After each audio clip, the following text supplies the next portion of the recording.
ত্রয়োদশ জাতীয় সংসদ নির্বাচনকে সামনে রেখে চট্টগ্রামে হয়ে গেল তরুণ প্রজন্ম নির্বাচন ও ডিজিটাল চ্যালেঞ্জ শিরোনামে গোল টেবিল আলোচনা। বুধবার বিকেলে নগরীর জেলা পরিষদ মিলনায়তনে এই আলোচনায় অংশ নেন শিক্ষাবিদ, সাংবাদিক, রাজনীতিবিদ ও বিশিষ্টজনেরা। বিভিন্ন বিশ্ববিদ্যালয়ের শিক্ষার্থীরাও উপস্থিত ছিলেন এই আয়োজনে। চট্টগ্রাম থেকে বিপ্লব মজুমদারের ক্যামেরায় হাসান ফেরদৌসের তথ্যে ডেস্ক রিপোর্ট। কালার এক্সপার্ট এবং মাইল্ড অন হ্যান্ডস টেকনোলজি সমৃদ্ধ অরিক্স অ্যাডভান্স ডিটারজেন্ট পাউডার আপনার লন্ড্রি এক্সপার্ট।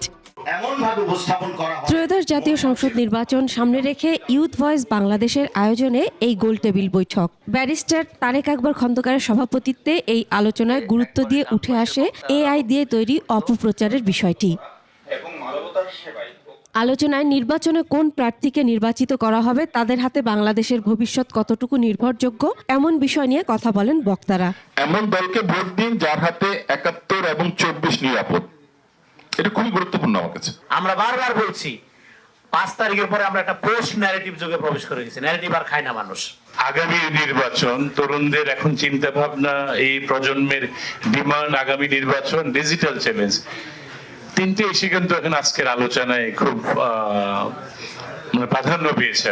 সামাজিক যোগাযোগ মাধ্যম ভিত্তিক গণ আন্দোলনের ফলে তিউনিসিয়া, মিশর, লিবিয়া ও ইয়েমেন সহ সাম্প্রতিক সময়ে বাংলাদেশ এবং নেপালে সরকার পরিবর্তনের বিষয়টি উঠে আসে আলোচনায়। নির্বাচনের একদিন আগে বা ২ দিন আগে কোনো ইয়াং পলিটিক্যাল লিডারকে নিয়ে কোনো এআই দিয়ে কোনো ভিডিও ছাড়া হচ্ছে, কোনো ছবি ছাড়া হচ্ছে, যেটার কারণে তরুণ ভোটার্স যারা আছে বা বিভিন্ন প্রান্তিক লেভেলে যারা আছে তারা তো এত ইনভেস্টিগেট করে না, তারা মোটিভেটেড হবে। ৫ই আগস্ট যখন আসে তার কিছুদিন আগে যখন ঢাকা সিটি ব্ল্যাকআউট হয়, ইন্টারনেট যোগাযোগ বন্ধ হয়ে যায়, তখন কিন্তু আমরা অনেকে হতাশ হয়ে গিয়েছিলাম। আমি জানতাম কোন এক ব্যক্তি কারো কাছে স্যাটেলাইট কানেকশন আছে, তার কাছে রাত ৩টার সময় যে তখন সেই ভিডিওগুলো পাঠিয়েছিলাম।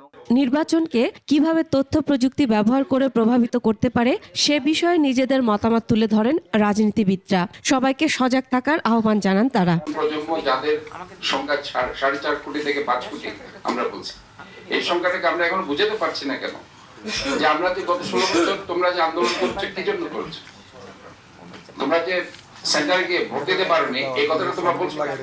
প্রতিজ্ঞা করুন আর নিজের সাথে যে সকাল সকাল চলে যাব, লাইন যতই দীর্ঘ হোক আমি দাঁড়াবো, আমার ভোটটা আমি দিয়ে 10টার মধ্যে 9টার মধ্যে আমি বাড়ি ফেরত আসবো, কিন্তু আমার ভোট আমি দেবই দেব।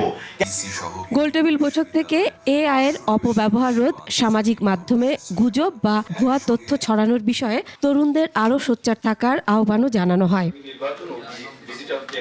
মাসুম আলিসা, ডেস্ক রিপোর্ট, ২১শে টেলিভিশন।